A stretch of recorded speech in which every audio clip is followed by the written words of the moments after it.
Welcome back to Tiny Rogues. We are going to be looking at the skill system added back in August. Yeah, I'm a little late, but better late than, never.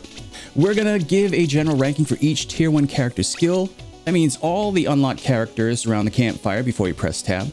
The characters unlocked by eating Ammon and Bahamut, they go pretty hard even without the skills, so let's just stick to the first ring of characters. These guys right here. This isn't going to be like when you place little things through F through S category. We've got 3 categories, basically great, mid, and meh.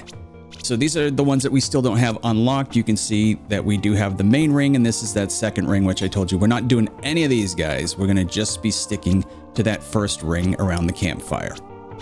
Okay, so the first character that we're going to want to take a look at is the first character that you get when you start the game, the hero.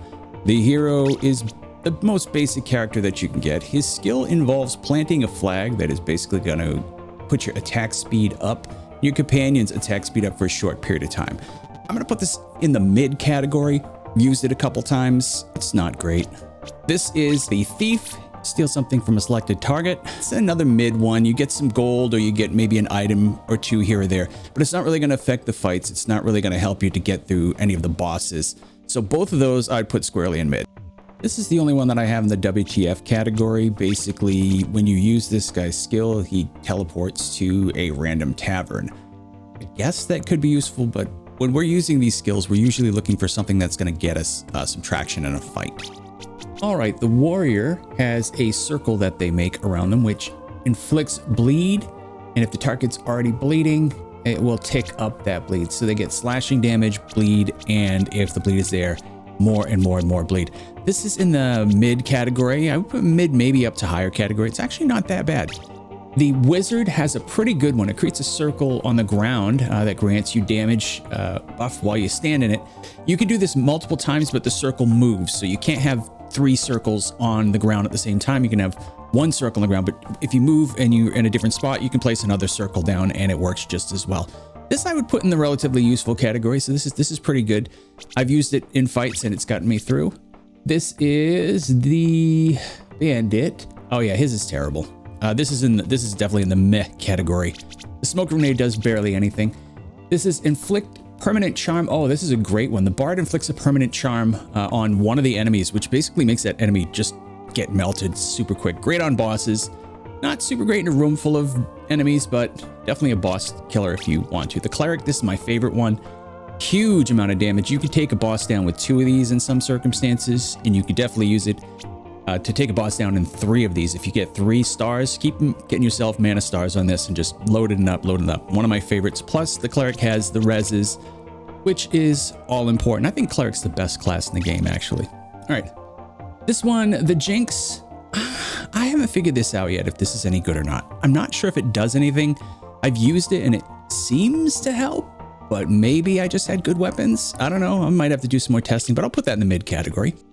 Now, the Deprived is one of my favorite characters, but a lot of people really won't care for the Deprived all that much because of the dexterity and stuff that they get, the extra boosts that they get. Here is the Doppelganger. Doppelganger supposedly gets the skill that mimics whichever one it starts out as, not the one you change to in the mirror, the class that you start out as. So whichever one of these you start with, if you decide to go to the mirror, you're still stuck with their skill. So it is still kind of random when you play the Doppelganger which skill you're going to get. At least in my playthroughs, it did not change when I went to the mirror and picked a different class. If you don't know what I'm talking about, when you get the Doppelganger, you'll figure it out.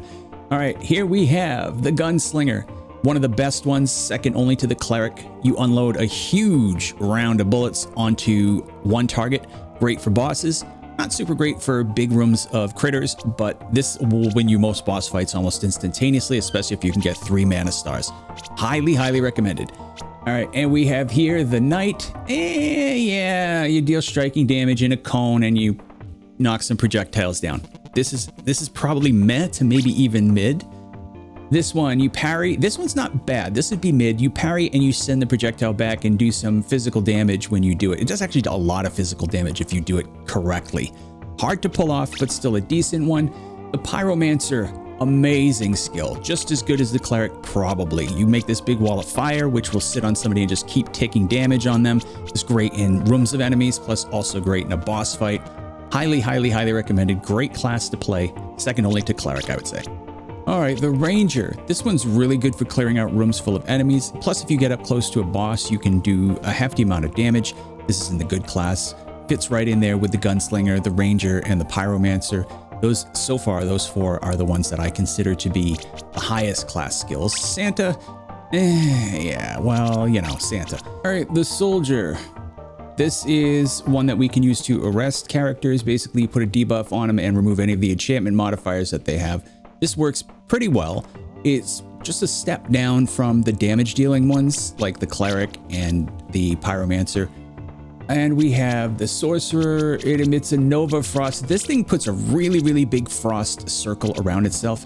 Does not seem to do a ton of damage, and the debuff that it gives, not amazing. Anyway, so that is all of the characters that we've gone through here.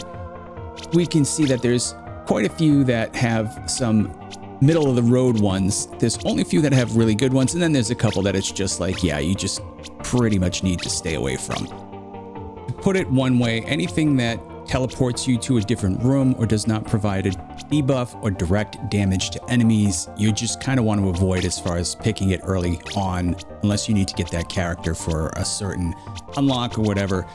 But the characters that are in the middle are going to be the ones that give a debuff or that lock a character down or provide some sort of control or provide you with some secondary damage to a enemy or a boss. The ones that are going to give you a great amount of damage to a boss or really superior debuff, that's the ones that you're going to go for. Especially the ones that do direct damage, and we did go over that. Like I said, Cleric, Pyromancer, Gunslinger, maybe even Ranger, but those three basically, the Cleric, the Gunslinger, and the Pyromancer, I tend to think are the sharpest of all of the skills. So if you're looking for ones to play early on, if you got to get some stuff cleared out, you got to get some wins under your belt, those are the ones I encourage you to unlock. Cleric unlocks pretty quick. I think it's the second one that you unlock. So that's probably your best bet if you're going to be going and looking through. That's it. So I'm going to put some timestamps on here so that you can go back and take a look if you need to review a little bit.